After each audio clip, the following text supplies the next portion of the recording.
UAAP Final 4, sino unang magtatapat? NU laban sa FEU at muling harapan ng Oste laban sa DLSU. Twice to beat advantage magagamit ba ng NU at UST? DLSU gigil na sa Oste at NU sure na sa finals. Good day Chismosang, welcome back to our channel. But before that ay huwag mong kalimutan mag-subscribe and click our notification bell para updated ka sa latest chismis ng volleyball sa Pinas. Official nang ipinakilala ang bago magtatapatan this semis round, kung saan ay makikita mong halos dikitan nga lang ang kanilang panalo at puntos sa laban after the preliminary round. Pinangunahan nga ito ng NU with 12-2 record and 36 points. Sinundan naman ito ng Oste with 12-2 record din at 34 points. Pumangatlo naman ang Lasal with 11-3 record at ang panghuli naman ang FEU Lady Tamaraws na may record of 9-5 at 26 points. In this game nga ay muli maghaharap ang NU Lady Bulldogs with a twice to beat advantage laban sa FEU Lady Tamaraws at muli ring haharapin ng UST Golden Tigresses with also has a twice to beat advantage ang DLSU Green Archers.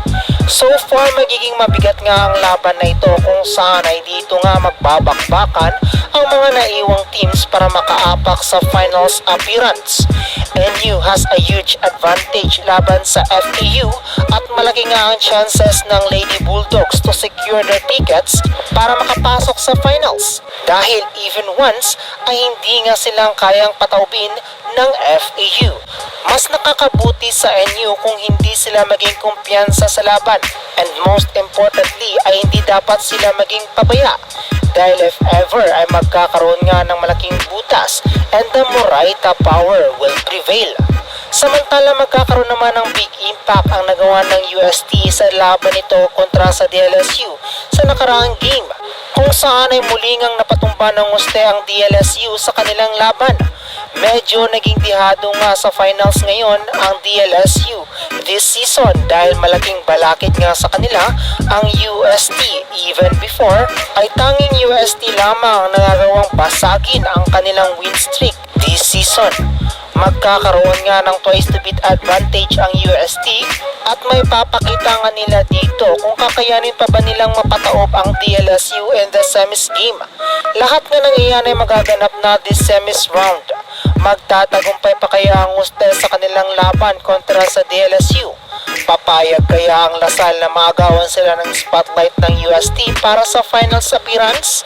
Baka may chika ka pa sa balitang ito? Comment down below. So hanggang dito na lang muna mga ka-chismis natin for today's video. Huwag kalimutan mag-like, share, subscribe, and click the notification bell para updated ka sa latest chismis ng volleyball sa Pinas. Thank you for watching and bye for now!